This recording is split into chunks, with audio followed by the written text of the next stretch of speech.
तिमाही नतीजों का सीजन यहां जारी है और इसी कड़ी में दिग्गज एफएमसीजी कंपनी एचयूएल का दावा है कि दिसंबर तिमाही में उसकी डिमांड काफी बेहतर रही है। जी बिजनेस संवाददाता सौरभ पांडे से खास बातचीत में कंपनी के एमडी और सीईओ संजीव मेहता ने कहा कि हालांकि कमोडिटी की कीमतें बढ़ने से कुछ चुनौतियां भी मिली हैं।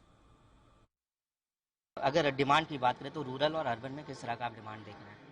देखिए, अगर रूरल में देखें अभी भी हेडलाइन ग्रोथ है, या अगर हम साल देखें 22 तो जो टोटल एफएमसीजी है उसमें वैल्यू ग्रोथ रही है करीबन 6% और इसमें से अर्बन जो है वो ज़्यादा बेहतर ग्रोथ दिखाई है। अर्बन ने करीबन 8% और रूरल की थी करीबन 3%। लेकिन अगर हम पिछला क्वार्टर देखें तो रूरल और अर्बन में दोनों जगह करीबन 2% से ग्रोथ बढ़ गई है compare to the math numbers.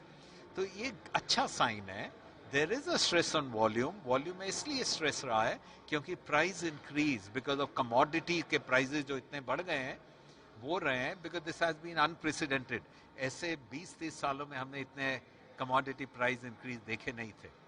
But मुझे लगता है कि जैसे कमोडिटी प्राइस सॉफन होने लगेंगे वॉल्यूम ग्रोथ वापस आ जाएगी। जी सर, अगर बात की जाए रॉयल्टी पेमेंट के टेन्योर को लेकर काफ़ी जो है चीज़ें बाहर आ रही हैं, तो आप उस चीज़ पर रोशनी डाल पाएँ? नहीं, उसमें मुझे कोई फिक्र नहीं है बिकॉज जो रॉयल्टी पेमेंट जो मैंने काफ़ी अच्छे से एक्सप्लेन किया है, ये हर एचयूएल के शेयर होल्डर के इंटरेस्ट में है। इसके लिए क्योंकि हमें we get access to great brands, we get access to technology, leading edge R&D, और हमें जो सर्विसेज हैं, जो यूनिलीवर के ग्लोबल बेस्ट कैपेबिलिटी सर्विसेज, वो एक्सेस मिलता है, तो हमको इससे वैल्यू मिलता है। सर, जाने से पहले आपके साथ आखिरी सवाल, आने वाले दिनों में आप अपनी इंडस्ट्री का सेक्टर आउटलुक किस तरह से देख रहे हैं? मैं तो देश के लिए बड़ा बुलिश हूँ और मैं कंजम्पशन के लिए आई एम वेरी बुलिश कि this will be in the interest of the country. It will जो हमारी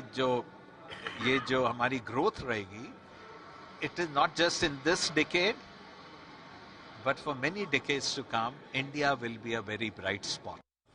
ओके, तो एचयूएल के मैनेजमेंट को आपने सुना, वॉल्यूम ग्रोथ को लेकर कुछ चिंताएं हैं और डेफिनेटली यहां पर जो रॉ मटेरियल प्राइसेस हैं, कमोडिटी की जो कीमतें हैं, वो उन्होंने माना है कि पिछले 2 से 3 दशकों में इतनी तेजी से कभी इन्फ्लेट नहीं हुई, नहीं बढ़ी, जैसा कि हमने पिछले कुछ महीनों में होते हुए देखा।